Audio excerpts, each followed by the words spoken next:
반갑습니다. 제가 예전 아니죠. 얼마 전에, 몇 달 전이었나요? 석천교회 여전도회 헌신예배를 참석을 했었습니다.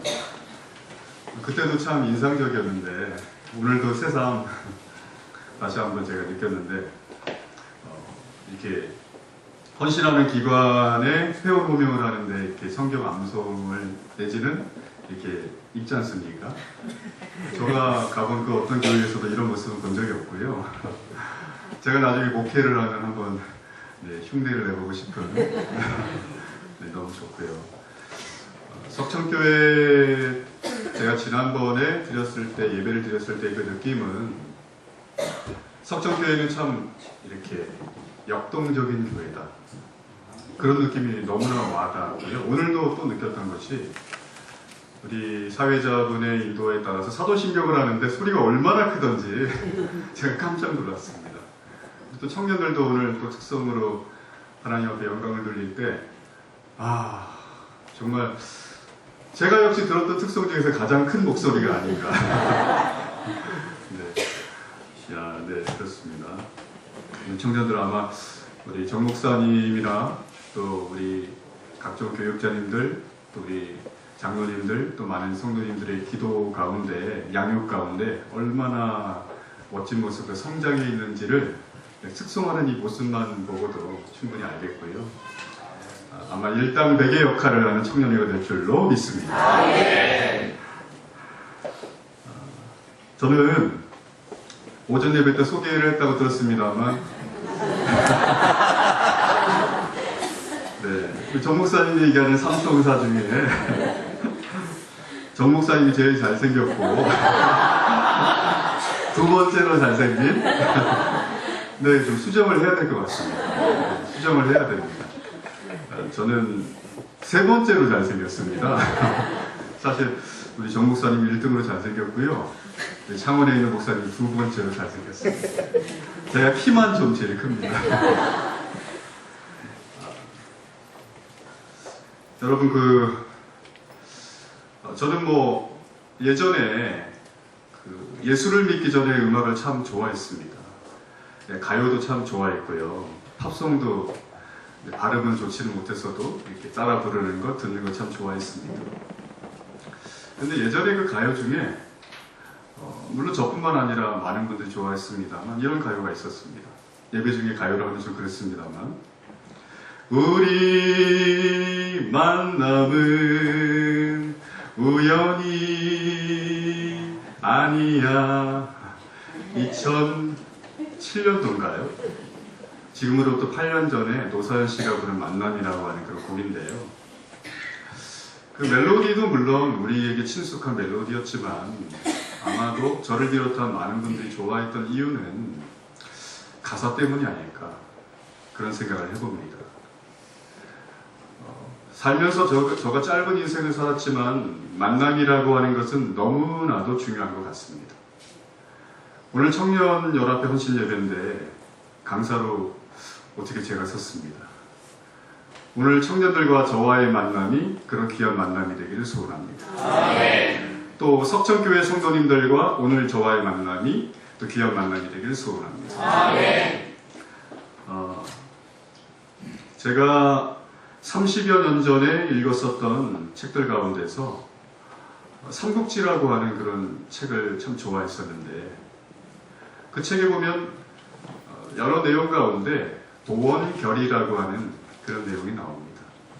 도원, 복숭아 동산에서 결의, 바로 유비, 관우, 장비 세 사람이 결의, 의형제를 맺는 그러한 어떤 약속의 사건을 이야기를 합니다. 정 목사님이 삼총사 얘기를 했습니다만 모르겠습니다. 저희만의 착각일지는 모르겠지만 정 목사님과 저와 또 창원에 계신 황 목사님과 우리 세 사람은 도원결의를 맺지는 않았지만 아마 그런 만남의 친구들 같습니다. 모르겠습니다만 그렇습니다. 정 목사님 딴 생각하는지도 모릅니다.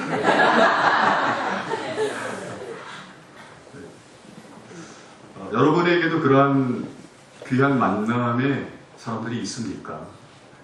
혹시 뭐 좋은 선생님이랄지, 또 좋은 친구들이랄지, 그 또 다른 귀한 만남의 그런 사람들이 있습니까? 너무나도 그런 만남은 중요합니다. 이스라엘 백성들에게도 그들에게 정말로 좋은 만남의 사람들이 있었는데 하나님이 세우신 귀한 지도자들이었습니다. 바로 그 지도자들 가운데의 한 사람, 바로 갈렙. 그 갈렙을 오늘 우리 살펴보고자 합니다. 이스라엘이 애굽이라고 하는 나라의 노예 생활을 한 후에 하나님의 극적인 은혜 가운데 하나님이 10가지 재앙을 동원하셔서 이스라엘을 애굽이라고 하는 나라에서 나오게 하십니다. 그것을 성경에서는 출애굽이라고 이야기하고 있습니다.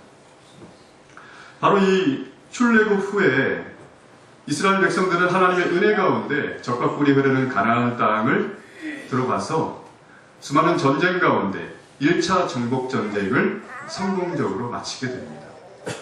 그리고 오늘 본문에 와서는 그 차지한 땅을 중심으로 하여서 또 앞으로 또 역시 차지해야 될 그 땅을 바라보며 지파별로 땅의 분배를 하게 됩니다.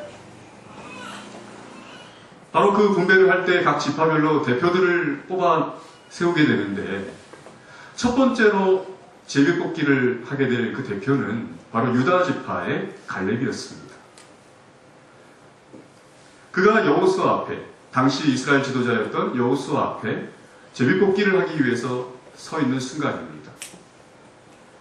원래 이 갈렙의 가문은 정통 이스라엘 유대 가문이 아니고 바로 이방 계통이었습니다.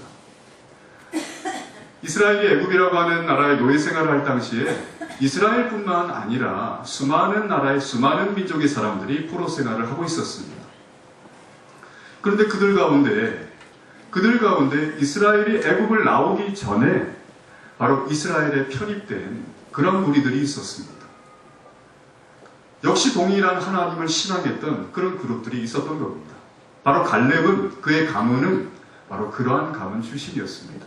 따라서 정통 이스라엘 유대인이 아니었음에도 불구하고 갈렙은 그 신앙을, 믿음을 인정받아서 당당하게 가나안 땅을 점령하기 위한 12명의 정탐꾼으로 뽑히게 됩니다.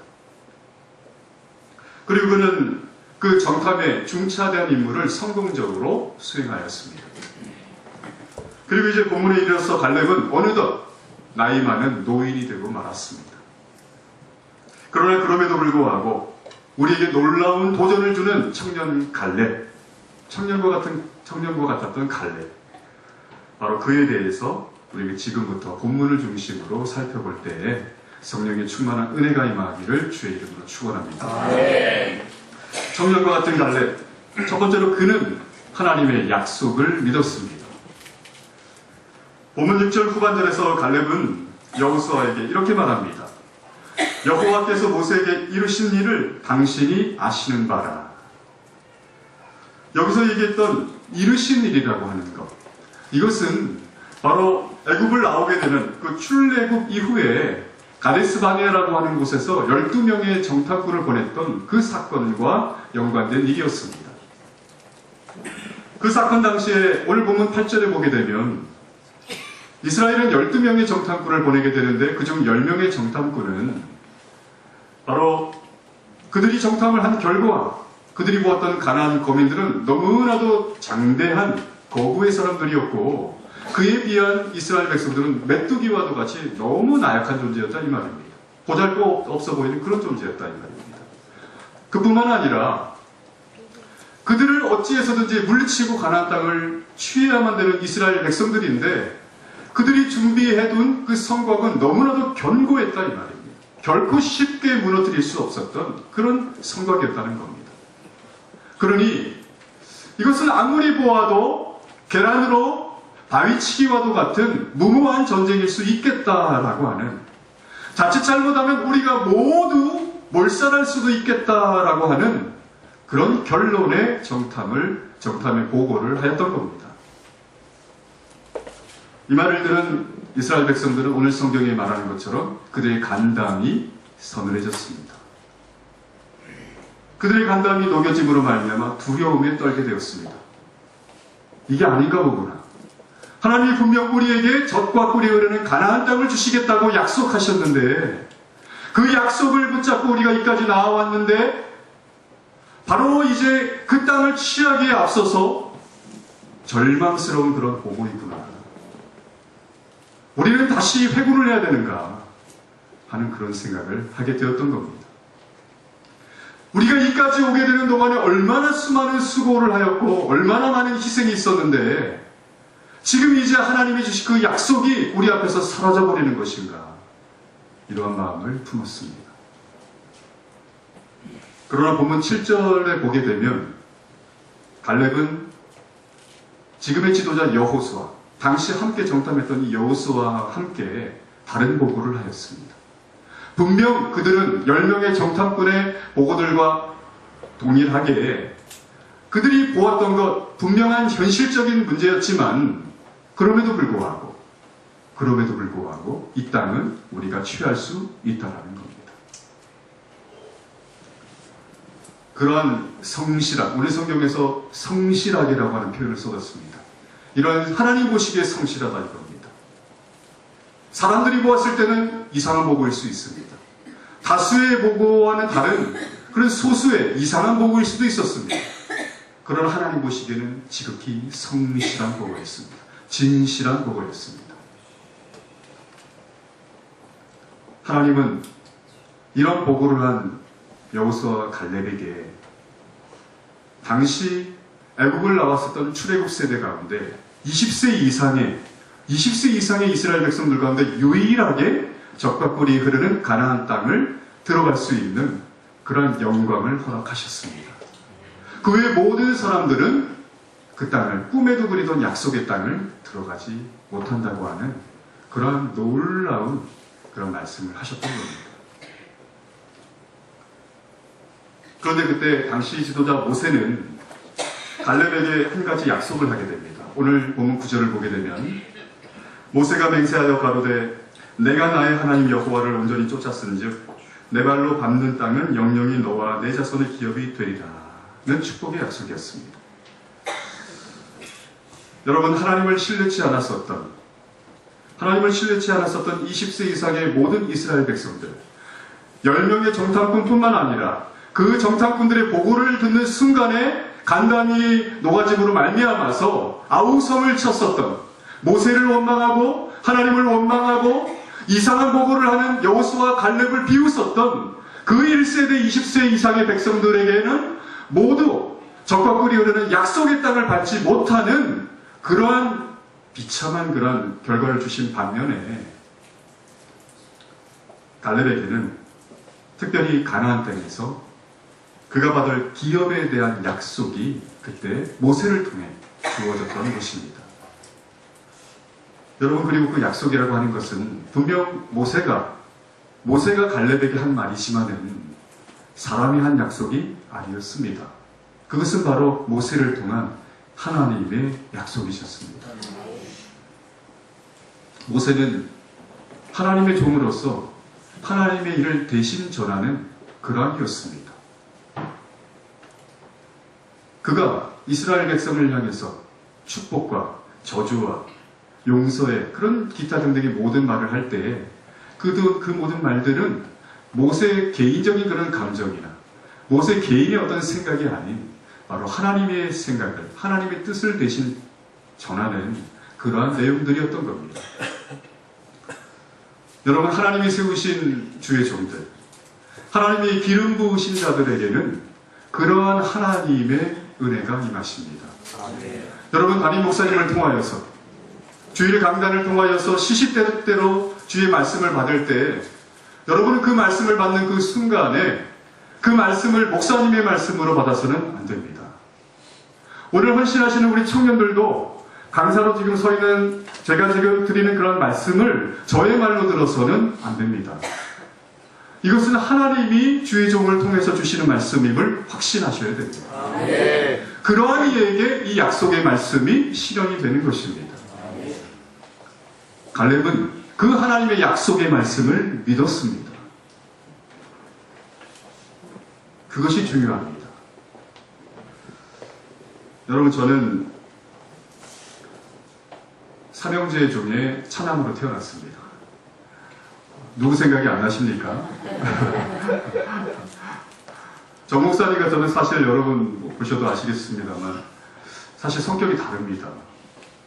오늘도 제가 조금 이렇게 아까 와서 4층으로 올라오라고 전화를 받고 갔더니 단기 선교를 앞두고 이제 SFC 운동원들하고 가시는 청년들, 장로님들, 집사님들 다 계신 가운데서 설명을 하시는데 열정적으로 이렇게 설명을 하시더라고요. 원래 알고 있었지만은 새삼 목사님의 그런 어떤 열정적인 모습을 봤습니다. 그러나 저를 아시는 분은 아시겠습니다만 저는 정 목사님 스타일은 아닙니다. 네. 저는 이 사람이 정말 있나 싶은 그런 사람이기도 합니다. 네. 사실 공통점이 없어 보이기도 합니다. 그렇지만 지금 공통점을 찾아봅니다. 삼형제 중에 차남입니다. 보통 사람들이 얘기합니다. 아들 삼형제 중에 차남이라고 하면 위에서 눌리고 또 아래에서 치여서 둘 중에 하나라고 합니다.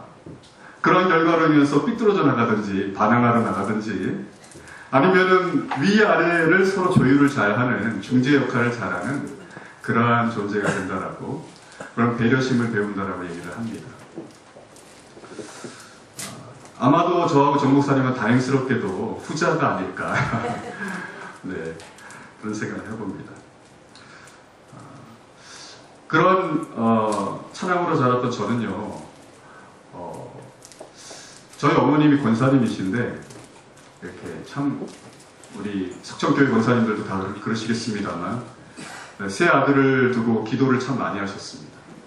기도를 참 많이 하셨고 시간만 있으면 기도하셨습니다. 늘 기도하는 모습을 보았습니다. 그런데 중학생 때인가요? 중학생 때인가 저를 불러서 앉혀놓고 진지하게 얘기를 하셨습니다. 내가 세 아들이 있는데 이 세 아들을 두고 하나님 앞에 기도하는 가운데 차남인 너가 자꾸 기도하는 가운데 마음에 딱 좋아서 하나님 앞에 너를 하나님 앞에 드렸으면 좋겠다라고 하는 소원을 했다는 겁니다. 우리 어머님들 소원을 함부로 하시면 안 됩니다. 정말입니다. 하나님 앞에 소원 함부로 하면 안 됩니다. 소원이라고 하는 거 우리 소원 기도 많이 하지 않습니까? 소원 기도를 할 때 저가 믿기로는 반드시 그 소원 기도를 하나님이 응답하신다고 저는 믿는 목사입니다. 그런데 그렇기 때문이라도 함부로 해서는 안 됩니다. 정말로 하나님이 주시는 마음 가운데 큰 마음을 품고 그리고 결단하셔야 됩니다. 어머님이 소원을 하셨습니다만 그럼에도 불구하고 저는 늘 부모님께 순종하는 아들이었지만은 그때 딱 한 번 어머니께 불순종했습니다.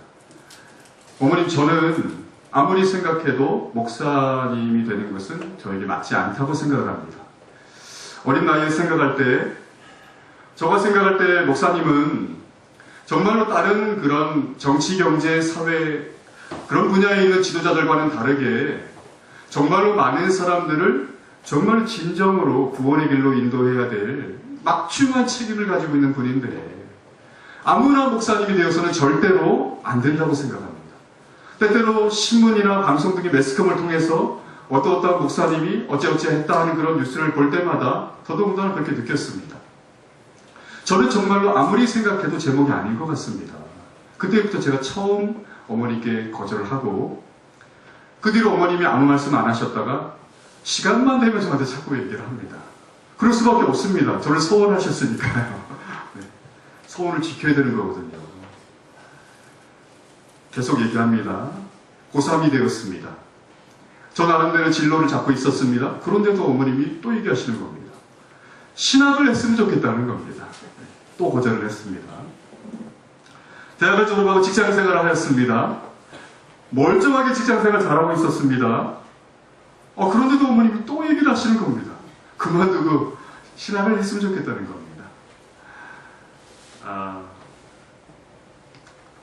그럼에도 불구하고 제가 거절을 하였지만은 그 긴 시간을 두고 하나님이 분명, 아니 어머님이 분명 하나님 앞에 약속을 하신, 서원을 하신 그러한 어떤 문제를 두고 저는 마치 요나와도 같이 자꾸만 하나님의 뜻이 아닌 다른 쪽으로 저의 길을 향해 달려가고 있었습니다.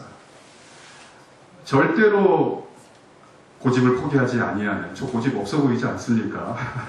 그런데 은근히 있나 봅니다. 네.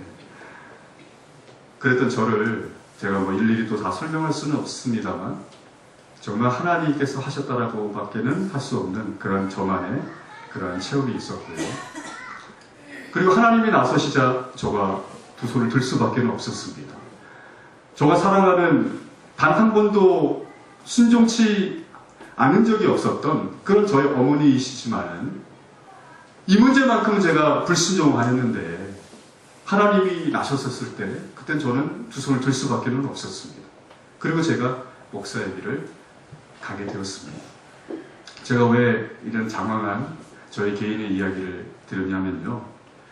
지금 약속에 대한 이야기를 우리가 지금 하고 있습니다. 그렇기 때문에 이 이야기가 좀 필요합니다. 그리고 하나님의 그런 계획과 섭리 가운데 저는 경양교회에 또 출석을 하게 됐고요. 청년으로 또 부르심을 받고 또 신학을 하게 되었습니다. 신학을 시작을 하게 되면 우리 여기 김경환 목사님 또 우리 그 외의 사역자님들도 계십니다만 신학을 시작할 때 누구든지 간에 공통적으로 꿈꾸는 것이 있습니다. 그것은 다른 것이 아니라 우리가 많이 부족하기 때문에 어느 교회에서 부교육자로 훈련을 받는 것 너무너무 중요한 것이고 우리가 많이 배워야 되지만은 그러나 각자 나름대로의 꿈을 꿉니다. 하나님이 나에게 주실 그런 목장, 네, 그런 꿈을 꿉니다. 그러한 어떤 나에게 맡겨주실 목장이 어떠한 목장일까? 사실 그런 사이즈는 중요치는 않습니다. 비록 많은 수의 양들이 모이는 목장은 아닐지라도 하나님이 나에게 허락하신 그런 목장이 주어진다라고 한다면 그것이 정말 우리의 상상 가운데 정말 큰 꿈이고 행복이 되는 겁니다. 신학교 다닐 때부터 우리들은 늘 그런 꿈을 꾸면서 달려갔습니다. 그런데 참 은목사는 여러 가지 어떤 부족한 점이 많았던 모양입니다. 경양교회에서 15년의 부교육자 생활을 했습니다. 우리 정 목사님도 부교육자 생활을 많이 했습니다만 저만큼은 아니시죠? 네. 네. 15년을 했습니다. 그 세월이 눈 깜짝할 새에 지났지만은 사실 저에게는 그 부교육자 사역을 하는 가운데서 늘 마음 가운데 하나님을 향한 그런 기도의 소리가 맴돌고 있었습니다. 하나님이 저를 기름 부으셨는데 하나님이 이곳에서 저를 훈련시키시고 저를 내보내시려고 하실 터인데 그런데 하나님 왜 저에게 주어진 시간을 자꾸만 더디더디 지나가는지 잘 모르겠습니다. 많은 목사님들이 심지어 저의 후배 목사님들조차도 저보다 빨리빨리 자리를 잡아서 각자의 목장을 향해서 달려나가는데 왜 저에게는 하나님 이런 목장이 주어지지 않는 것입니까? 처음에는 그랬습니다. 제가 정말 부족해서 그렇지. 제가 정 목사님처럼 기도를 뜨겁게 하나, 찬양을 잘하나, 저희 친구 황 목사님처럼 성경에 정통하나, 훈련을 많이 받아야지. 그랬습니다. 그러나 시간이 흘러 때로는 낙심도 됐습니다. 그러는 가운데 어느덧 경양에서는 가장 최고참 목사가 되고 말았습니다. 그러한 저의 어떤 마음속에 있는 그런 갈등 가운데 저에게 길이 열렸습니다. 효성교회라고 하는 그런 교회로 2년간 부교육자 사역을 감당을 하고 후임 목사가 될 수 있는 그런 길이 열렸습니다. 사실은 그 말을 담임 목사님께 들었을 때 마음에 약간의 한숨이 나왔습니다. 15년간을 부교육자 생활을 했는데 이제는 하나님 제가 언제 목사가 되겠다고 했습니까? 저 사실 어머니께 늘 순종했던 아들이었지만 도망다녔던 사람 아닙니까? 목사가 되었으면은 목장을 맡아서 양들을 양육하는 그런 일을 감당해야 되는데, 하나님 저를 그렇게 부르셨는데 왜 저에게는 빨리 안 맡겨주시는 겁니까? 그리 생각했던 저였기 때문에 이제는 정말로 길이 열릴 줄로 믿었지만은 또 2년의 세월을 보내야 된다는 겁니다. 그러나 그럼에도 불구하고 여러분도 그러시겠지만 저도 역시나 하나님의 섭리와 그분의 주권을 믿는 목사이기 때문에 그 모든 것이 어찌 사람의 마음으로 될 수 있겠는가? 하나님이 하시는 일인 것을, 하나님이 계획하시고 인도하시는 것을 마음을 내려놓고 순종하고 효성교회로 향했습니다. 그곳에서의 또 여러 가지의 어떤 일들은 다 생략을 하고요. 그리고 이제 1년 5개월이 지나고 이제 후임이 되는 그 약속의 시간이 한 5개월 정도 남겨둔 시점에서 청천벽력과 같은 그러한 통보를 받았습니다. 목사님께서 저를 부르시더니 목사님이 저를 후임 목사로 추천을 했습니다만 당회에서 부결을 했다는 겁니다. 그 말을 듣는 순간에 저는 정말 너무 큰 충격을 받았습니다. 물론 그 전부터 그럴 수도 있을 거다 하는 그런 생각도 하기는 했지만 그런 일이 실제로 일어나리라고는 생각도 못했습니다. 저도 그렇고 다른 부교육자들도 그렇고 교인들도 그렇고 후임 목사라고 생각들을 하고 있었습니다. 장로님들과의 그런 관계도 나쁘지는 않았다고 생각을 합니다. 저가 정 목사님이나 황 목사님처럼 출중한 사람은 아니지만은 그렇다고 해서 제가 주회의를 하는데 소홀히 한다든가 또는 어떤 사람과의 성도들과의 관계를 맺는 데 있어서 하나님 보시기에 합당치 못했다라고는 모르겠습니다. 저만의 착각이나 교만인지 모르겠습니다만 그렇지는 않았던 것 같습니다. 그럼에도 불구하고 그런 통보를 받았을 때 낙심이 됐습니다. 머릿속이 너무나 혼란스러웠습니다. 내가 원해서 왔던 그런 걸음이 아니었는데 15년을 기다린 후에 2년을 추가로 더 기다려야 된다고 하는 그런 약속을 받고 그리고 1년 5개월을 인내를 하였는데 이제 5개월을 남겨두고 그런 통보를 받았을 때 저희 마음은 뭐라고 표현할 수가 없었습니다. 목사님 앞에서는 담담하게 알겠습니다 하고 나왔지만 저희 눈에서 눈물은 주체할 수 없이 흘러내렸습니다. 주일에 성도들께 작별 인사를 드리고 또 마지막 또 제가 담당했던 또 청년들과 인사를 나눌 때에도 또 공교롭게 오늘 청년의 헌신 예배인데 그 청년들과 인사를 나눌 때도 목이 메어서 기도를 못하고 회장 청년이 대신 기도를 하고 마무리를 했습니다. 제가 오늘 제 사적인 이런 개인적인 그런 이야기를 하는 이유는 분명히 저에게는 약속이 주어졌고 그는 사람과 사람 간의 약속이었습니다. 약속이 주어졌고 저는 그 약속이 실현될 것을 은근히 기대하고 믿고 인내하고 있었습니다. 그러나 그 약속은 지켜지지 않았습니다. 그로 인해서 저는 굉장히 낙심을 했고 실망을 했고 마음에 큰 상처가 되었습니다. 순간적으로는 하나님이 지금 저의 눈물을 받으시길 원하셨던 겁니까?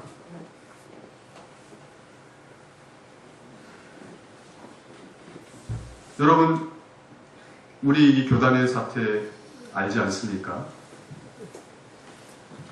이런 예민한 가운데, 그런 예민한 가운데에서도 하나님이 저를 효성으로 보내셨기에, 우리 경영교회 청년들도 저기 앉아 있습니다만, 하나님이 보내셨기에 하나님이 하실 일을 기도하며 인내하고 있었던 저였는데, 그러한 일이 벌어졌을 때 정말 제 마음의 상처는 말로 다 할 수 없었습니다. 제 인생에 있어서 가장 큰 고통의 순간이었습니다. 저의 아끼는 우리 세 친구들, 무릉도원의 결의를 한 것과 같은 우리 두 친구들에게만 연락을 하고 연락을 두절했습니다. 양가의 부모님께도 얘기할 수 없었습니다. 부모님들 또한 기도하고 계셨는데 그분들이 받을 그런 또 낙심이나 상처를 생각하면 말씀드릴 수가 없었습니다.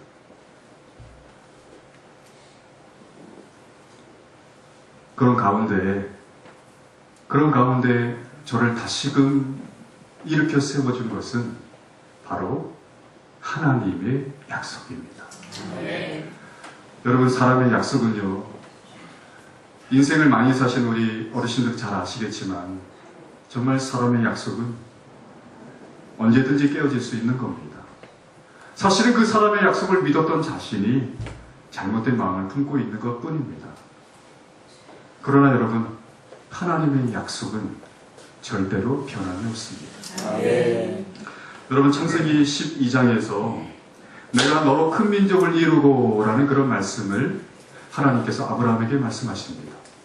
그 말이 무슨 말인가 하면, 내가 아브라함 너로 큰 민족을 이루게 하시겠다. 무슨 말인가 하면, 지금 아이가 없는 아브라함에게 너에게 아들을 주어서 너의 자손이 번창해져서 큰 민족을 이루게 된다는 겁니다. 그런데 그 약속을 받을 때 아브라함의 나이가 75세 할아버지였습니다. 이미 손자, 손녀도 봐야 될 나이입니다. 그런데 여러분, 그 75세 때 그 약속을 받고 난 이후에 창세기 21장에 보게 되면 아브라함이 그 아들 이삭을 낳을 때 100세라. 나이가 100세가 되었을 때 아들 이삭을 얻었다는 말입니다. 몇 년 걸렸습니까? 25년입니다. 그 아들 이삭도 마찬가지입니다. 우리가 이삭을 생각할 때 이삭은 정말 축복의 대명사인 것처럼 우리가 생각할 수 있지만 자녀의 문제에서만큼은 꼭 그렇지도 않습니다. 이삭 역시도 아이가 생기지 않았습니다. 이삭이 40세가 되었을 때 이 자녀의 문제를 두고 하나님 앞에 전심을 다해 기도하게 됩니다. 그때 하나님은 약속을 하십니다. 주시겠다고. 그러나 20년 있다가 역시 아이가 들어서게 됩니다. 여러분, 믿음의 조상 아브라함, 축복의 대명사라고 불리는 이삭, 그들에게 25년과 20년의 인내의 시간을 하나님은 요구하셨습니다. 여러분, 그럼에도 불구하고 우리가 기억을 해야 될 것은, 사람은 20년이나 25년의 약속이 아니라 하루의 약속, 일주일의 약속, 한 달의 약속일 수는 있지만 그 약속을 변개하는 경우가 많지만 우리 하나님은 그렇지 않으시다는 겁니다.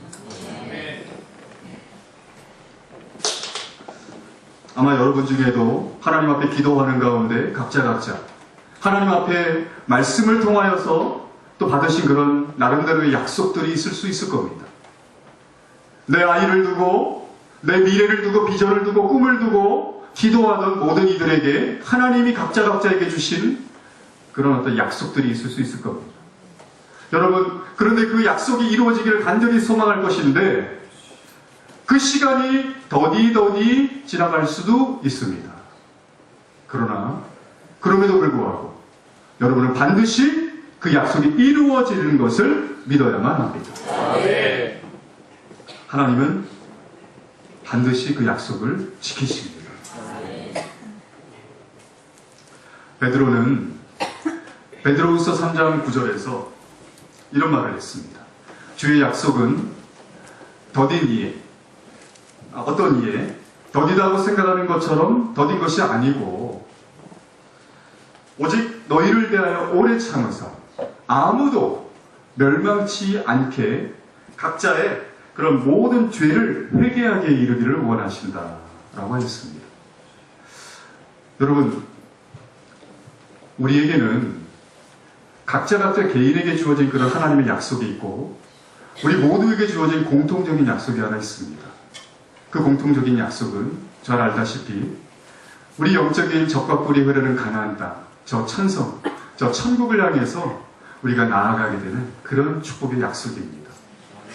여러분, 근데 그 약속을 우리가 가슴에 품고 기도를 할 때 때때로는 하나님 빨리 오셔야 되는데 내가 이 땅에서 여러 가지 인생의 이 수많은 질고를 겪는 가운데 너무 고통스럽고 물질의 문제 때문에 건강의 문제 때문에 자녀가 속을 썩여서 부부간의 여러 가지 문제로 부모님 때문에 친구들 때문에 수많은 문제 때문에 우리는 주님 빨리 오시옵소서 찬양하고 기도하고 오실 날을 기다리는데 그분이 오실 날을 우리 아무도 성경에 기록되는 것처럼 아무도 알지 못하는 가운데 이상하게도 그 약속이 더디는 것처럼 생각이 될 수 있다는 겁니다. 목사가 15년을 기다렸는데 이쯤이면 될 것 같은데 하나님 이젠 열어주실 수 있을 것 같은데 그런데도 안 열어주시고 1년 5개월을 더 기다리게 하셨던 그 하나님. 그러나 그럼에도 불구하고 우리 하나님은 반드시 그 약속을 들으십니다. 아멘. 이 세상에 주님이 빨리 오시지 않는 이유는 하나님이 우리를 골탕 먹이기 위해서가 아니고 그래 내가 너희에게 약속을 했는데 좀 참아봐라 너희 힘든 것 좀 보자 이것이 아니고 아까 제가 베드로후서 말씀 뭐라 했습니까? 하나님 앞에 불순종하는 수많은 죄인들이 하나님 앞에 죄를 회개하기를 기다리신다고 했습니다. 많은 이들이 하나님을 믿고 저 천국에 가기를 원하시는 그 하나님의 그 간절한 마음이 표현이 되는 겁니다. 청년들이 SH 운동원들이 단기 선교를 간다고 하시는데 그 몽골에 있는 수많은 영혼들이 복음을 접하고 예수를 믿고 천국을 소망하게 되어야 될 터인데 저는 선교에 대해서 많이 알지는 못하지만 우리 정 목사님 관심이 많으셔서 아시죠? 이 온 세계에는 복음을 한 번도 접하지 않은 종족이나 그런 이들이 아직까지도 많이 있다는 겁니다. 그들에게 복음이 전해져야 된다는 것이죠. 그것을 위해서 우리 하나님이 이 땅에 재림하시는 날이 늦춰지고 있는 것입니다. 따라서 그것을 생각할 때 우리는 인내가 필요합니다. 저와 여러분에게는 하나님이 나에게 주신 개인적인 약속, 하나님이 우리에게 주신 공통적인 저 천국의 약속, 주의 재림의 약속, 그 어떤 약속이든지 우리에게는 인내의 기다림이 필요합니다. 목사는 이제 마음을 내려놨습니다. 그러니 이제 있을 수가 있죠. 정 목사님이 사실 담임 목사님들이 강단에 아무나 세우지는 않습니다. 양떼들을 사랑하기 때문에 그렇습니다.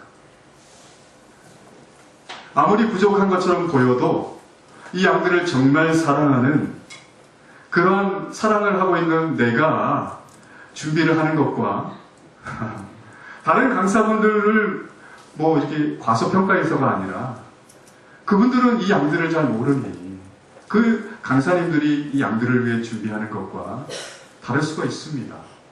말씀을 준비하며 기도하는 것, 준비하는 것, 미흡할 수 있습니다. 그렇기 때문에 잘 세우지 않습니다.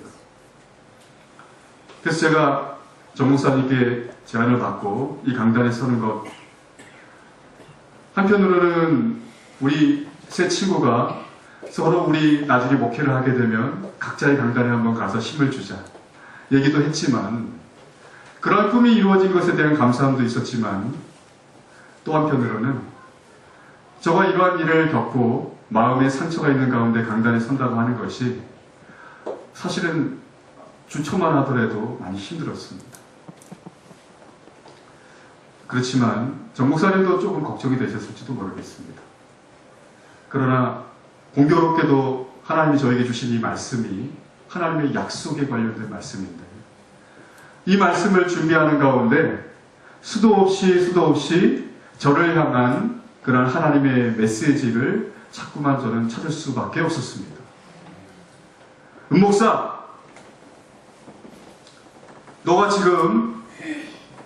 내가 지금 너에게 약속을 지키지 않았다라고 하고 있는 거냐?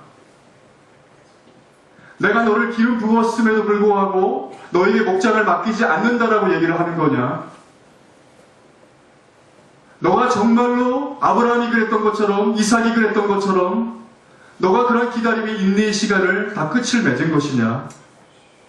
라는 그런 하나님의 음성이 저 가운데 자꾸 일어나는 겁니다. 제가 효성교회 우리 청년들과 이별을 할 때 눈물을 많이 쏟았다고 했는데, 정 목사님은 아시지만 제가 효성교회 성도들을 생각하면 또 눈물을 많이 쏟습니다. 저는 담임 목사님은 아니었지만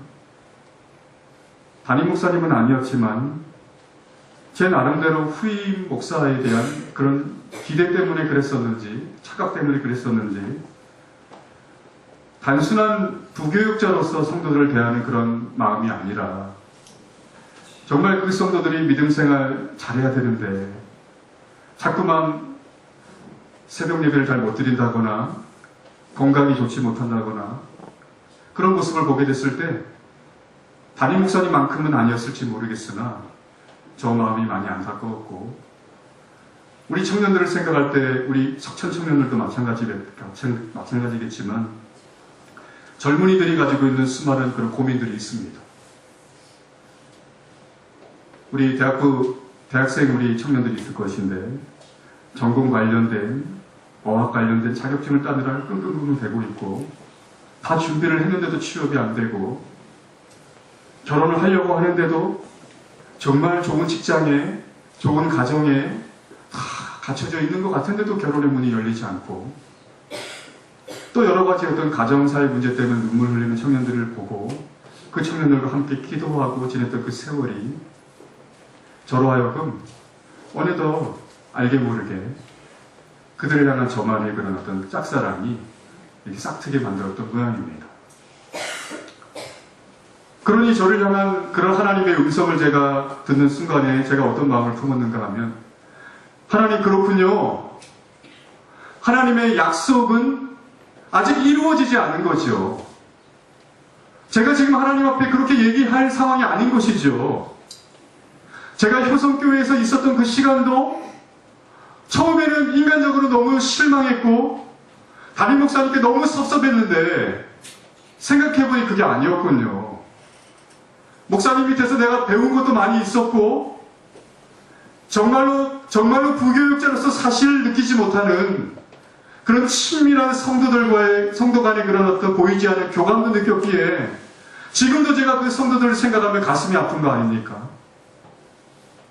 제가 지금 이 석천의 강단에 서 있다고 하는 이 사실이 효성의 성도들에게 알려줘도 그들에게는 상처가 될 겁니다. 그 사실을 생각해도 저는 가슴이 아픕니다. 하나님, 제가 아무리 못나도, 아무리 부족해도 꼭 이렇게 하셔야 됩니까? 왜 저를 그럼 처음부터 경약 쪽에 세우지 않았습니까? 왜 저를 효성교회에 보내셨습니까? 그리고 왜 저를 효성의 성도들과 정들게 하셨습니까? 왜 그들을 사랑하게 하셨습니까? 후임도 시키지 않을 건데 왜 그러셨습니까? 그런 원망이 들기도 하였지만은, 그러나 하나님의 그 약속을 생각할 때, 하나님이 하시는 일을 생각할 때, 그렇지 않다는 목사, 너가 정말 효성의 성도들을 사랑했느냐? 너가 이제는 목장을 칠 준비가 되어 있는 거 아니냐? 이제 내가 너에게 길을 열어주려고 하는 거야. 너가 아마추어로 목장의 문을 열고 들어갔을 때 얼마나 많은 양떼를 죽일 수 있겠느냐? 너가 정말 그 한 양들을 두고 그들을 위해서 기도하며 너의 목숨과도 그들을 바꿀 수 있는 그런 목자가 될 수 있느냐? 그런 훈련을 시키신 거다.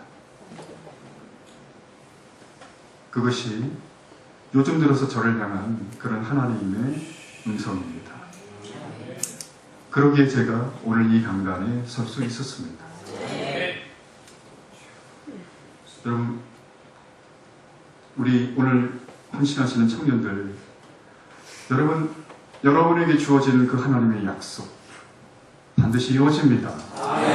저도 그걸 믿고 있기 때문에 저에게는 정말 일생 일대에 가장 큰 고통의 순간을 통과하면서도 제가 다시금 꿈을 꿉니다. 하나님 분명히 그리하셨죠. 지금까지 15년의 준비를 하는 것이 충분하다고 생각했지만 하나님 1년 5개월을 더 준비하게 하셨죠. 그것이 저에게는 꼭 필요했던 것이죠. 잘은 모르겠지만 준비된 것 같습니다. 하나님. 허락하여 주시옵소서. 갈렙은 이 하나님의 약속을 믿었습니다. 청년 같은 갈렙. 두 번째로 그는 임마누엘 신앙으로 무장하였습니다. 본문 10절을 보면 갈렙은 40세 때 가나안 정탐을 하고 45년의 광야 생활을 거치게 됩니다. 그리고 이제 어느덧 85세의 노인이 되었습니다. 아까도 말씀드렸듯이 20세 이상의 이스라엘 모든 이들은 다 가나안 땅을 보지 못했지만 바로 여호수아와 갈렙만큼은 적과 꿀이 흐르는 가나안 땅을 입성하게 되는 감격을 누렸습니다. 그리고 더불어서 갈렙에게는 하나님이 분명 모세를 통해서 주신 그 하나님의 약속, 그 약속을 45년 동안이나 가슴에 간직하고 있었기에 그는 그런 어떤 약속 가운데에서 하나님을 향한 신뢰의 마음을 더 키워가고 있었습니다. 그리고 오늘 본문 11절에서 이렇게 얘기합니다. 나의 힘이 이제나 그때나 일반이라 싸움이나 출입에 감당할 수 있사온즉 이라고 하는 이 말을 지도자 여호수아에게 얘기하고 있습니다. 이 말이 무슨 말인가 하면요, 아까 전에 제가 소두에 뭐라 했습니까? 이제 땅의 분배를 앞두는 가운데 유다지파 갈렙이 첫 번째로 제비뽑기하기 위해서 나왔습니다. 원래대로 하면 제비뽑기를 해야 되는 겁니다. 그런데 제비뽑기를 하는 것이 아니라 갈렙은 여호수아에게 주장을 합니다. 그 주장을 하기에 앞서서 지금 이 이야기를 하는 겁니다. 여호수아, 당신이 보기에 나 지금 85세의 노인으로 보입니까? 아무 힘이 없는 그런 노인으로 보입니까? 그러나 이제나 그때나 내가 40세 그때나 일반입니다. 똑같습니다. 싸움을 하는데, 출입을 하는데 능히 감당할 수 있습니다. 그 이야기를 하고 있습니다. 여러분, 이것이요, 갈렙이 지금 내가 건강합니다 하는 것, 건강 자랑을 하는 것이 아닙니다. 노인은 노인입니다. 어떻게 85세의 노인이 지금 우리 헌신하는 우리 청년들과 같은 이런 젊은이들과 그 무슨 일인가를 할 때 똑같을 수가 있겠습니까? 당연히 그렇지 않을 겁니다. 그럼에도 불구하고 갈렙이 이렇게 얘기하는 것은 이 얘기입니다. 하나님, 제가 젊었을 때 40세 때에 하나님이 모세를 통해서 저에게 약속을 주셨는데 그때는 젊었으니까 아멘, 저에게 분명히 약속대로 이루어질 줄 믿습니다라고 하였는데 45년이 지나 85세의 노인이 되어서도 저는 역시 동일한 믿음을 가지고 있습니다. 그 얘기를 하는 겁니다, 여러분. 저에게 그러한 믿음을, 그러한 의지를 주신 하나님 감사합니다. 제가 감당할 수 있습니다. 저의 지금 힘이 젊은 사람만큼 할 수 있다는 얘기가 아니고 하나님이 주신 약속의 근거에서 반드시 취할 수 있을 거라고 하는 믿음이, 의지가 저에게 있습니다. 준비되어 있습니다. 이 얘기를 하는 겁니다. 갈렙은 12절 상반절에서 계속하여 이렇게 얘기합니다. 이 산지를 내게 주소서. 여러분, 오늘 본문의 설교를 여러분 많이 들었을 겁니다. 정 목사님도 이 설교 분명히 하셨을 겁니다. 여러분, 이 산지를 내게 주소서. 여러분, 이 이야기가 보통 이야기가 아닙니다. 갈렙이 지금 요구한 땅은요, 기름지고 평평한, 사람들이 살기 좋은, 유다지파의 사람들이 살기 좋은 그런 옥토에 좋은 땅을 요구한 것이 아닙니다. 무엇을 주라고요? 산지를 달라 그랬습니다. 산을 달라 그랬습니다. 그런데요, 여러분, 이 산지 가운데서도 그냥 산이 아닙니다. 바로 이 가나안 땅의 산지 가운데서도 가장 입성하기가 힘들다라고 할 수 있는 헤브론 산지를 달라고 했던 겁니다. 가나안 족속들 가운데서도 정말로 기골이 장대한 가장 큰 거인들이라고 할 수 있는 아낙 자손이 머물고 있던 헤브론 산지였습니다. 아까도 얘기했듯이 견고한 성읍이 같이 건축이 되었던 바로 그 땅입니다. 그러니 기가 막힌 노릇인 겁니다. 만약에 갈렙이 그 어떤 이기적인 욕심이나 또는 여호수아여, 당신 기억하지만 12명의 정탐꾼 중에 당신과 나만이 하나님이 보시기에 성실하게 보고를 하였고 약속을 받았고 우리가 지금까지 생존하였고 우리가 이까지 오는데 제가 1등 공신으로 공헌하였음을 당신이 잘 압니다. 그러니 그 공헌에 걸맞는 대우를 저에게 해줘야 되지 않겠습니까? 라고 생각을 하였다라고 하면 헤브론 산지를 달라고 하지 않았습니다. 그럼 당연히 이미 취한 땅이나 아니면 취하기 쉬운 땅을 달라고 했을 겁니다. 내가 이제 노인인데 내가 이제 다시 치열한 싸움을 싸운다는 것은 내가 정말 무리인데 할 만큼은 다 했으니 저에게 이제 그런 땅을 주시옵소서. 이렇게 얘기할 수 있었을 겁니다. 우리 석천의 성도님들 가운데 혹시 우리 석천교회를 위해서 정말 죽을 힘을 다해 목사님을 도와서 죽을 힘을 다해 이까지 달려오신 그런 일꾼들 계시지요? 여러분들, 오늘 이 성경의 말씀, 이 갈렙의 이야기를 들을 때 여러분들이 목사님 앞에서 목사님, 저희가 정말 할 만큼 다 하지 않았습니까? 이런 말을 해서는 안 됩니다. 여러분이 정말 갈렙과도 같은 그런 시간을 보냈습니까? 그런 충성을 했습니까? 여러분, 갈렙은요, 이제 나이가 든 85세 노인임에도 불구하고 자기가 1순위로 제비뽑기 할 수 있는, 그냥 제비뽑기를 하지 않고 요구해도 여호수아가 그러십시오 하고도 1순위 할 수 있는 그런 상황이었음에도 불구하고 그러지 않았습니다.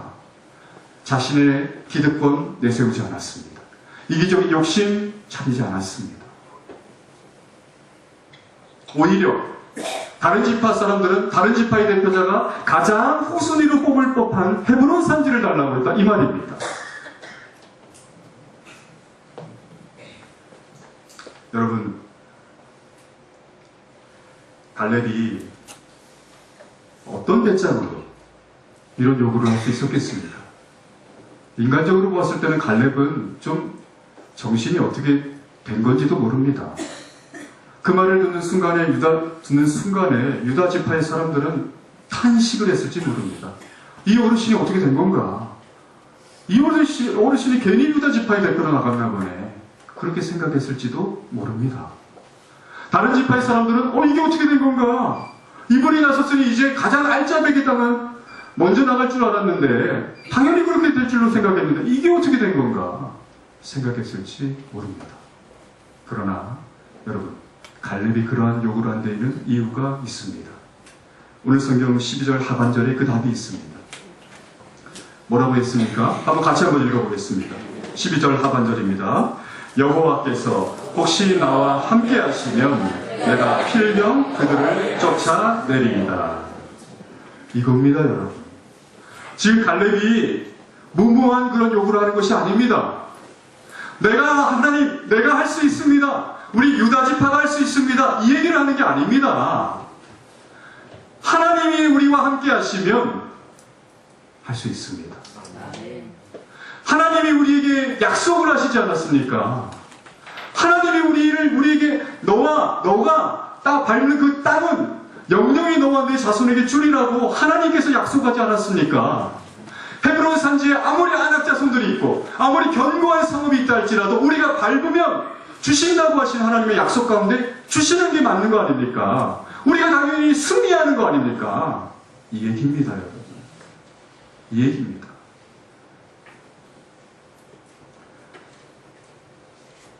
목회의 꿈을 꾸고 있는 저도 마찬가지지만은 오늘 헌신하는 우리 청년들이나 우리 석천의 성도님들, 여러분 다 마찬가지입니다. 여러분이 이루고자 하는 그런 꿈이요, 약속이요, 하나님이 주신 약속이 분명 잘은 몰라도 그렇게 쉽게 이룰 수 있는 그런 약속은 아닐 거라 생각이 듭니다. 그러나 하나님이 분명 여러분에게 약속하셨다면요, 목사님의 말씀을 통해서도 여러분에게 분명히 주어졌다면요, 이루어질 것을 믿어야 됩니다. 하나님이 함께 하시면 된다는 겁니다. 그런데 우리는 내가 무언가를 해보려고 하니까 안 되는 겁니다. 그리고 나서 하나님께 얘기합니다. 하나님 안 되는데요. 주신다고 하셨지 않습니까? 안 되는데요. 그래서는 얻지 못한다는 겁니다. 하나님이 우리와 함께 하신다면, 그러면 그들을 쫓아낼 수 있다는 말입니다. 그 말은 무슨 말입니까? 바로 하나님이 나와 함께 하신다는 임마누엘 신앙을 얘기하는 겁니다. 여러분, 정말로 너무나 중요합니다. 어떤 저를 아끼는 목사님은 저의 상황을 듣고 제가 받았을 그런 상처를 상상하고 또 본인이 이제 생각하는 가운데, 목사 절대로 극단적인 선택하면 안 된다. 아유, 참 섭섭하더라고요. 제가 목사인데. 네, 목사인데요. 네. 사실은 목사님들도 순간순간 그런 연약이 있습니다. 특히나 저같이 부족한 목사는 그런 연약이 사실 많이 있습니다. 그러나 목사든지 우리 성도님들이든지요, 우리들이 비록 순간순간 연약에 빠질 수는 있을지 모르겠지만 우리가 다시 옥동이처럼 일어날 수 있는 것은 하나님의 약속을 우리가 가슴에 새긴 채 하나님이 나와 함께 하신다는 임마누엘 신앙이 있지 않습니까? 그런데 극단적인 선택이라뇨. 아니죠. 한순간은 저도 너무 연약한 인간인지라 너무 실망했지만, 그렇지만은 저가 다시 지금 일어났습니다. 네. 마찬가지로 여러분들도 그리 해야 됩니다. 여러분, 어떤 추진하는 일들이요, 계획한 일들이요, 잘 이루어지지 않는다 할지라도요, 내 손에 지금 당장 잡히지 않았다 할지라도요, 절대로 포기하면 안 됩니다. 그럴 때일수록 오늘 갈렙이 고백하는 것처럼 하나님이 나와 함께 하시면 필요 그들을 쫓아낼 수 있습니다. 라는 고백을 할 수 있어야 됩니다. 그 말은 무슨 말입니까? 하나님이 나와 함께 하시면이라고 하는 그 단서는 무슨 말입니까? 무엇이 하나님이 나와 함께 하신다는 것인데요. 무엇이 나와 하나님이 함께 하신다는 겁니까? 하나님은 나와 내가 하나가 되는 겁니다. 하나님이 나를 원하시는 자리에 내가 가 있는 겁니다. 내가 있는 그 자리에 하나님이 임하시는 겁니다. 그것이 바로 하나님이 함께 하시는 겁니다. 그것이 뭡니까? 교회입니다. 여러분이 있어야 될 장소인 교회에 여러분이 머물러야 되는 겁니다. 여러분이 있어야 할 예배의 장소에 여러분이 있어야 됩니다. 하나님이 여러분에게 헌신을 요구하실 때 그 장소에 여러분이 있어야 됩니다. 목사님이 억지로 시키거나 장로님이 권면해서가 아니고 우리 청년들, 하나님이 여러분에게 원하실 때 여러분이 그 자리에 있어야 됩니다. 그리할 때 하나님이 여러분과 함께 하시는 겁니다. 그리할 때 역사가 일어나는 겁니다.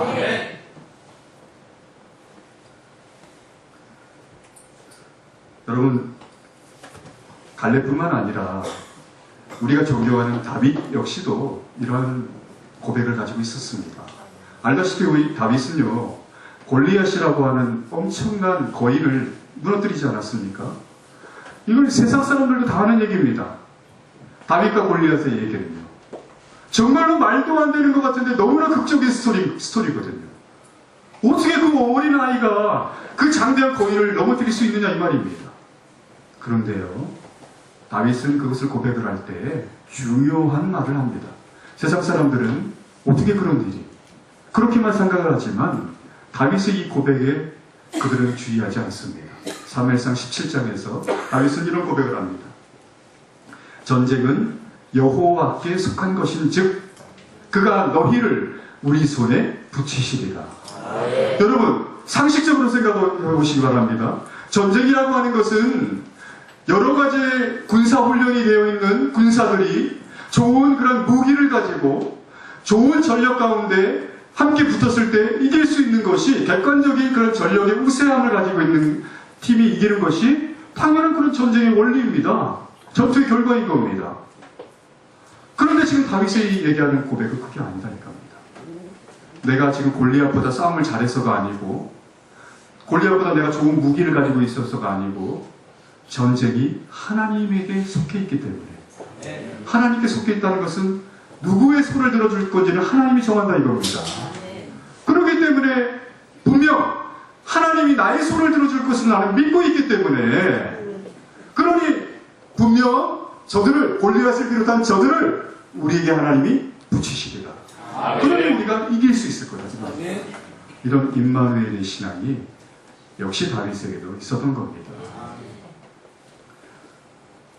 오늘 헌신하시는 우리 청년 여러분, 주님만이 나의 힘이라고 하는 고백이 여러분에게 있어야 됩니다. 아멘. 주님이 나와 함께 하시기 때문에 내가 지금은 나의 꿈을 향해서 달려나갈 때 아직은 뭐가 부족한 것 같은데, 아니야 지금은 된 것 같은데 왜 이게 안 되지? 하는 그런 부분이 있습니까? 여러분, 그런 포기하면 안 됩니다. 임마누엘의 하나님이 여러분과 함께 하신다면 분명히 이루어집니다. 목사도 그것을 믿고 또 이 강단을 내려갈 겁니다. 사실 저에게 있어서는 너무 불투명합니다.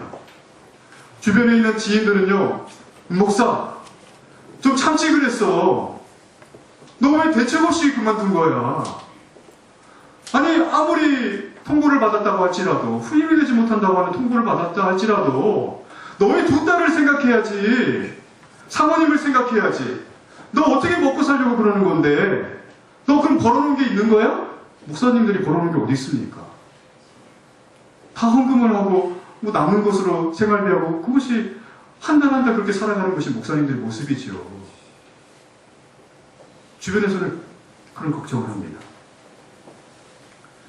그렇지만은 제가 사직서를 제출했을 때 그런 어떤 인간적인 그런 마음만으로 그만둔 것은 아닙니다.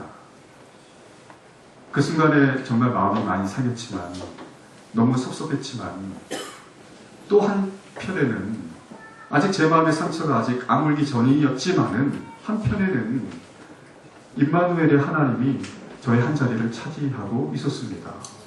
그 하나님이 아니었으면 어머니의 말에 불순종했던 제가 어떻게 목사가 될 수 있었겠습니까? 저같이 부족한 사람이 어떻게 약 17년간을 담임 목사님을 모시는 부교육자로서의 그런 생활을 할 수 있었겠습니까? 지금까지 살아온 삶을 살면 하나님의 은혜의 힘을 고백할 수밖에 없는데, 그 하나님이 나와 함께 하셨다고 하는 임마누엘을 고백하는 제가 그런 어떤 저의 어떤 인간적인 감정으로 사직서를 제출한 것이 아니라는 것이죠. 물론 교회는 교회대로 제가 사직서를 제출해야만 또 다른 그런 절차를 밟아나가야 되는, 후임을 또 새로 찾아야 되고요. 그런 과정들도 있습니다만, 물론 교회의 입장도 생각을 했습니다만, 그러나 임마누엘의 하나님이 함께 하신다고 하는 그런 마음이 있었습니다. 저에게 대책은 없습니다. 세상 사람들이 드러났다고 하는 복음이라는 게 저에게 있겠습니까? 대책은 없습니다. 그러나 임마누엘의 하나님이 함께 하신다고 하는 믿음은 있습니다. 그 하나님이 함께 하시리라고 믿습니다. 청년과 같은 갈렙, 우리 세 번째로요. 원래 제가 정 목사님 잘 아시지만 설교를 짧게 하는 스타일인데, 네, 죄송합니다. 우리 마지막 우리 청년과 같은 갈렙 세 번째로 결론인데요. 그는 하나님의 축복을 받았습니다. 본문 13절에 축복하고 헤브론을 그에게 주어 기업을 삼게 하매 라고 여호수아가 얘기했습니다. 자, 여호수아가 승낙을 한 겁니다. 갈렙, 처음에 당신이 헤브론 산지를 달라고 했을 때 나도 처음에 이해가 안 갔는데 이 양반이 왜 이러지? 이 노인이 왜 이러지? 나와의 그동안의 정을 생각해도 내가 당연히 원하는 대로 해줄 텐데, 그동안의 공헌을 생각해도 당연히 해줄 거고, 내가 그렇게 해준다고 해도 그 어떤 이스라엘 백성들이 반대를 하겠는가? 근데 이 양반이 왜 이러지? 라고 생각이 들었는데, 물론 성경에 그렇게 써있지는 않습니다. 아마 여호수아의 생각이 이러지 않았을까 싶은 겁니다. 그런데 갈렙이 아까 어떤 고백을 했습니까? 여호와 하나님이 나와 함께 하시며, 그런 고백을 했을 때 그 고백을 듣는 여호수아가, 그렇지, 갈렙, 당신이 그 임마누엘 신앙을 가지고 있지요. 하나님의 그 약속만을 가슴에 새기고 있는 이가 아니라, 이가 지금 갈렙이 45년간 동안, 45년 동안 지금 이 약속을 간직하고 있는 거거든요. 광야 생활을 45년 했다고 하지 않았습니까? 그 하루하루 지나면서 하나님이 나에게 약속하셨지, 그날이 언제 이루어질까? 내년일까? 아니면 내후년일까? 그는 아마 저처럼 그렇게 아마 날짜를 세고 있었을 겁니다. 군대 제대하는 이가 제대하는 날짜를 막 이렇게 세듯이 말이죠. 그런 마음을 가지고 있었겠죠. 그랬는데 바로 그의 이런 신앙을 보고, 임마누엘 신앙을 보고 바로 여호수아는 얘기합니다. 바로 그 헤브론 산지를 가져가라, 이 말입니다. 여러분, 오늘 이 여호수아의 그 말에 여러분이 조금 주의를 해야 되는데요. 여호수아가 13절에서 한 말 가운데 축복하고 헤브론을 그에게 주어, 그리고 그 다음에 있는 말을 여러분 좀 주목해야 됩니다. 뭐라고 했냐면요, 기업을 삼게 하네. 여러분 이 말을 주목해야 됩니다. 왜냐면요, 지금 헤브론 산지를 지금 취했습니까? 아닙니다. 지금 전쟁 전입니다. 취한 게 아닙니다. 그런데 여호수아는 뭐라고 하냐면 기업을 삼게 하네. 기업을 삼게 한다는 것은요, 마치 이거 당신 겁니다. 예, 당신 거예요. 마치 이미 끝이 난 것처럼 하는 표현인 겁니다. 여호수아가 왜 이런 표현을 했는가 하면, 갈렙, 하나님의 약속 45년이나 지났지만, 그러나 45년이 지났음에도 불구하고 포기하지 않고 하나님의 약속은 반드시 나에게, 우리 유다 지파에게 이루어진다라고 하는 그 믿음을 가지고 있는 당신, 임마누엘 신앙으로 무장하고 있는 당신, 당신에게는 분명히 헤브론의 산지는 주어집니다. 그러니 이 기업은 당신 겁니다. 헤브론 산지는 전쟁을 하지 않았지만 당신 거랑 마찬가지입니다. 이 얘기를 하는 겁니다. 여러분, 갈렙의 이러한 신앙은요, 나머지 11지파에게도 엄청난 영향을 미쳤을 것이 분명합니다. 여러분, 지도자들, 리더자들이 굉장히 중요한데요. 오늘 연합회장님 사회 모셨고, 또 이 안에 연합회 임원들도 계시겠죠. 1, 2, 3청년 있다고 들었는데 1, 2, 3청년 가운데서도 우리 리더들이 있겠죠. 중요합니다, 여러분들이. 왜 그런가 하면요, 보세요. 여러분, 11개의 지파의 갈렙을 제외한, 유다 지파 갈렙을 제외한 11개의 지파의 지금 대표들도 갈렙의 뒤에 지금 다 서 있습니다. 이들은 어떤 생각을 하고 있었을까요? 갈렙이 그 이야기를 하기 전에, 헤브론 산지를 주세요라고 얘기하기 전에 어떤 생각을 하고 있었을까요? 보나마나, 땅 중에 어떤 땅이 가장 기름질까? 어떤 땅이 우리 지파가 좀 살기에 좀 좋을까? 산지 같은 데는 개간해야 되고, 거기는 취하기도 힘들고, 저 땅이 좋겠는데, 나름대로 계산을 하고 있었겠죠. 내가 여호수아 지도자하고 좀 친분이 있는데, 살짝 좀 부탁을 드려볼까? 그런 마음이 혹 있었을지도 모르죠. 그런데 그들에게 이 85세 노인의 헤브론 산지를 달라는 요구는 충격이었습니다. 이게 무슨 말인가? 이 노인은 지금 우리 이스라엘 백성들 중에 여호수아와 더불어 가장 연장자인데, 연장자 맞지요? 왜 그렇습니까? 20세 이상의 사람들 가운데서 여호수아와 갈렙을 제외하고는 다 적각거리는 가나안 땅을 못 들어왔잖아요. 그러니 가나안 땅에 들어온 가운데에서 가장 어른은 여호수아와 갈렙입니다. 근데 이 나이 많은 이 노인이 지금 무슨 말 하는 건가? 우리도 가져가기를 싫어하는 헤브론 산지를 달라고 하다니. 그런데 그렇게 무모하게 달라는 것처럼 보였지만 그에게 임마누엘 신앙이 있었구나 하는 것을 듣게 되었을 때 이들은 각성하게 되었을 겁니다. 주여, 이게 아니군요. 우리가 가나안 땅까지 오는 가운데에서 믿음이 있는 여호수아와 갈렙만이 가나안 땅에 들어오게 하신 하나님, 그 하나님이 정말로 믿음 가운데 우리가 여호수아와 갈렙을 중심으로 똘똘 뭉쳤기 때문에 이까지 오게 하셨는데, 아니 지금 우리가 지금 아니 비옥한 땅을 생각하고 있는 우리의 이 생각이 무엇입니까? 이건 아니지 않습니까? 하는 그러한 생각이 있었을 겁니다.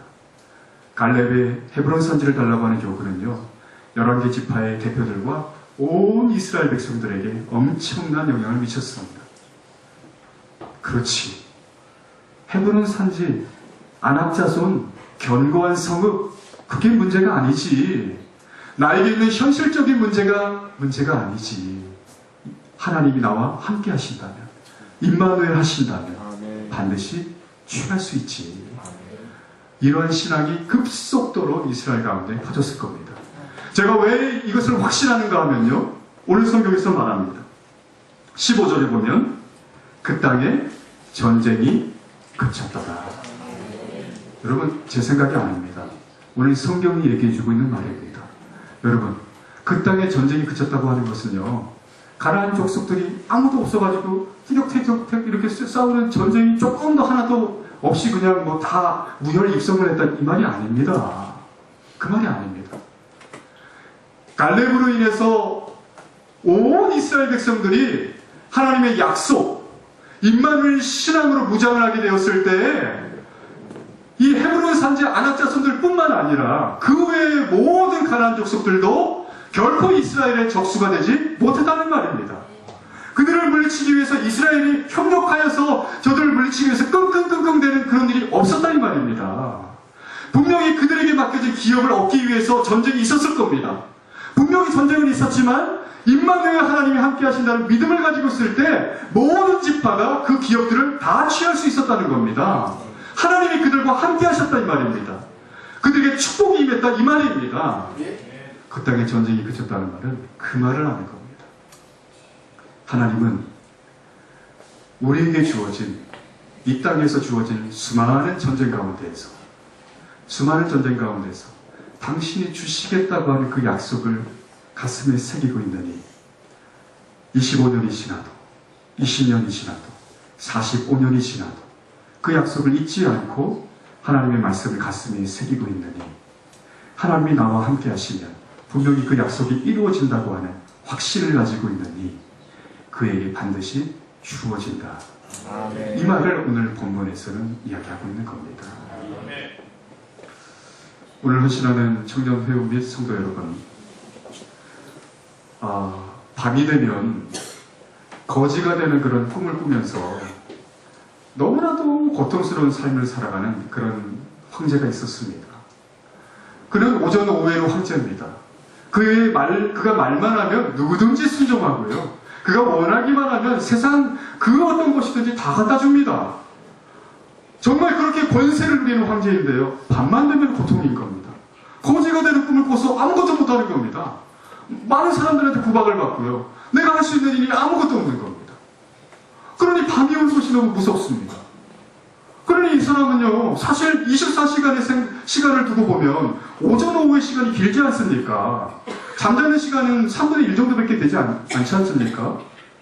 그런데도 그 짧은 밤의 시간이 그에게는 너무 큰 고통이었습니다. 1년 365일이 너무나도 힘든 순간이었습니다. 그런데 반대로 밤만 되면 황제가 되는 그 황실의 거지가 있었습니다. 그는요, 하루의 대부분의 시간은 너무나도 힘겹게 살았습니다. 나는 왜 거진 거야? 왜 우리 부모님은 대제사장이 아니었던 거야? 왜 유력한 재벌 가문의 사람이 아니었던 거야? 왜 난 음악을 하고 싶은데 내 꿈을 이루려면 돈으로 밀어줘야 되는데, 피아노하고 미술을 하려면 돈 많이 들어간다 하더라고요. 밀어주셔야 되는데 우리 딸들이 좋아하는데 제가 못 밀어줍니다. 네, 너희들은 교회 반주로 만족해라, 그렇게 얘기하고 있습니다. 그런데요, 그런 어떤 여러 가지 현실적인 문제 때문에 너무 힘겨운 하루하루를 살지만 밤이 되면 황제가 되니까 너무 즐거운 겁니다. 밤만 와라 이러는 거예요. 여러분, 둘 중에 누가 행복할까요? 누굴 것 같습니까? 황제입니까? 거지입니까? 당연히 거지입니다. 제가 이 얘기를 왜 합니까? 여러분, 우리에게 있어서 꿈이라고 하는 것은요, 약속이라고 하는 것은요, 그렇게 정말로 중요합니다. 왜 제가 오늘 제목을 청년 같은 갈렙이라고 지었냐면요. 여러분, 청년의 때는요, 물론 여러분 청년들, 저도 그 시절을 겪었지만 수많은 고민이 있고, 여러분도 실패와 좌절,